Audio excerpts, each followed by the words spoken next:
As the persistent and growing strength of violent extremist organizations in the Sahel threatened to exacerbate the humanitarian crisis and spread instability across the region, posing significant security and financial risks to the Sahel countries in West Africa, vibrant leaders such as President Ibrahim Traoré came out to stop all these challenges.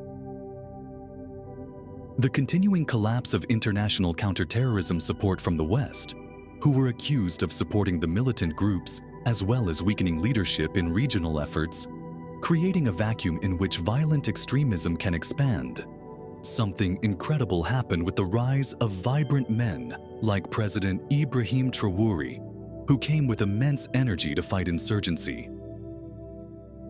Militant groups including Jama'at Nusrat al-Islam wal-Muslimin, JNIM, Islamic State in the Greater Sahara, ISGS, Islamic State in the West African province, ISWAP, and others had already taken advantage of that vacuum, using countries in the region as platforms to launch indiscriminate attacks on government forces and civilians alike. The convergence of security threats, including increased cooperation among terrorist organizations and between terrorist and criminal organizations, was intensifying the danger those groups posed in the region and beyond. Further violence exponentially increased the rate of displacement and migration from the region, compounding pressures on northern and coastal African states and Europe. Since gaining independence in the 1960s, many countries in the Sahel had experienced violent extremism due to the confluence of weak and illegitimate governance, economic decline, and the worsening effects of climate change. Violence, conflict, and crime had surged over the last decade, transcending national borders and posing significant challenges to countries both in and outside the region. The epicenters of violence and humanitarian disaster were in the Liptako-Gourma and Lake Chad Basin subregions. Liptako-Gourma is in the central Sahel, in the borderlands of Burkina Faso, Mali. This region's instability is associated with the collapse of the Libyan state in 2011, which led to the proliferation of weapons and armed fighters in the region.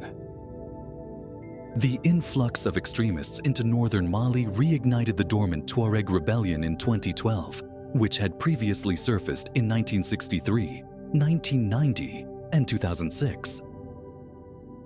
The emergence of ISGS and JNIM have intensified violence in the Sahel. Both JNIM and ISGS have pushed farther south in Liptako-Gourma, threatening the security of West Africa's relatively stable coastal states. JNIM has more recently gained control over territory in northern and central Mali, while ISGS has been confined to northern Burkina Faso and western Niger due to clashes with JNIM that began in 2020. The expansion of violent extremism in the Sahel being due to persistently weak governance, characterized by corruption, democratic backsliding, legitimacy deficits, and human rights violations, plus the West, who never assisted much in a fight against insurgency, prompted President Ibrahim Traoré and his colleagues to intervene and change matters. Despite the West's involvement, the campaign against militants had instead caused the spread of militancy to countries across the Sahel. That failure, coupled with France's growing unpopularity in its former colonies, led to its expulsion by President Ibrahim Traoré and his colleagues in the Alliance of Sahel States. Countries across the Sahel, a region stretching from Senegal to the Red Sea, turned toward Russia for security assistance in recent years in the face of growing regional instability. Russian mercenaries, for example, have supported the Burkina Faso and Malian armed forces in their fight against insurgent groups. President Ibrahim Traoré and his colleagues have managed to purchase a number of weapons from China, Turkey, among others, which have assisted greatly in the fight against insurgency in Burkina Faso. Unlike the West, Russia and China engage with countries in Africa in different ways. Russia uses military and diplomatic incentives to attract and retain partners on the continent. China instead uses developmental projects to draw African allies.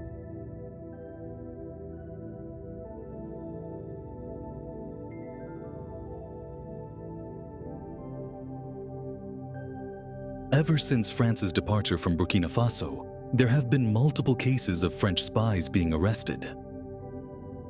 Recently, members of the French DGSE held hostage for a year in Ouagadougou, accused of espionage by President Ibrahim Traoré, were released after a series of negotiations.